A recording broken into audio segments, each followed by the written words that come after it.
Bonjour à tous, nous sommes aujourd'hui le troisième jeudi du temps ordinaire, jeudi 28 janvier.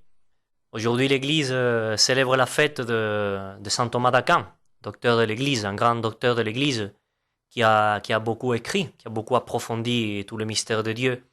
Et à son époque, c'est lui qui a écrit la Somme théologique, ce monstre impressionnant. En plus, il dit qu'il avait écrit pour les novices, pour les initiants. Alors ça montre les niveaux qu'ils avaient. Et aujourd'hui, je voudrais, avant de lire le texte, comme d'habitude, commencer en invoquant l'Esprit Saint, pour qu'il nous aide à rentrer dans les mystères de Dieu, à rentrer dans cette parole.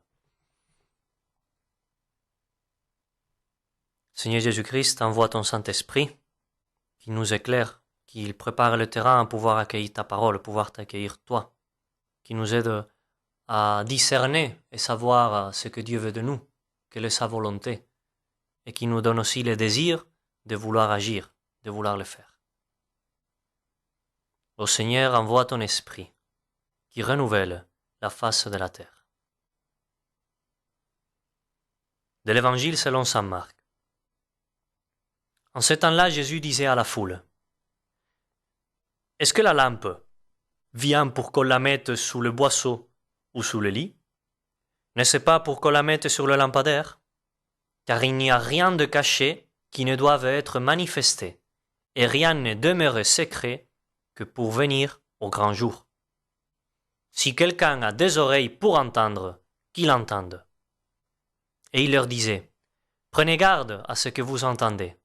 De la mesure dont vous mesurez, on mesurera pour vous, et on vous donnera encore plus. Car celui qui a, on lui donnera, et celui qui n'a pas, même ce qu'il a, lui sera enlevé. » Alors nous continuons à la suite de l'évangile d'hier, dans le contexte des récits des paraboles de Jésus dans son ministère en Galilée. Après avoir expliqué la parabole du semeur aux 12, il dit qu'il n'y a rien de caché qui ne doive être manifesté. Alors la phrase choisie dans ce texte, qui est celle-ci, « La mesure que vous utilisez sera utilisée aussi pour vous », ne commence pas telle qu'elle. Elle est précédée par ceci. « Prenez garde à ce que vous entendez. » Hier, j'avais parlé de la différence entre l'écoute et le fait d'entendre.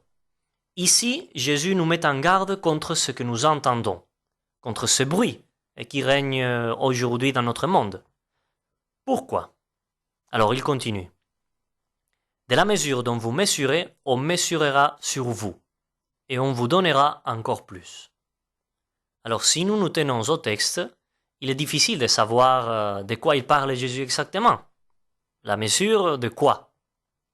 Mesurer en quel sens? Alors quand on mesure, nous donnons de la valeur aux choses. On établit comme un poids, pour ainsi dire, une importance. On estime la chose à une mesure qui nous semble juste.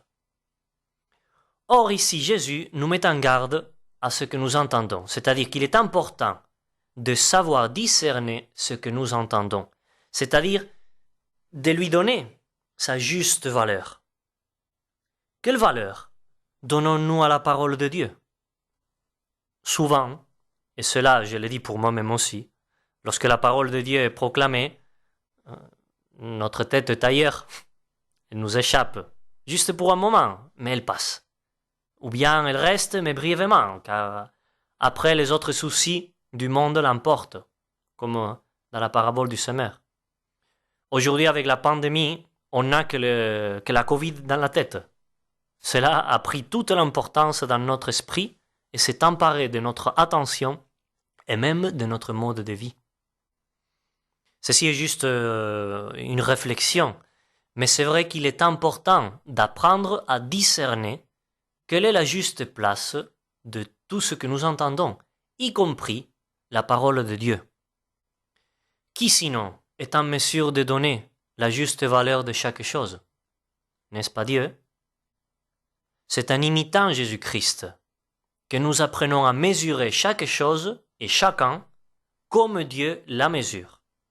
Et c'est la seule façon de mesurer justement.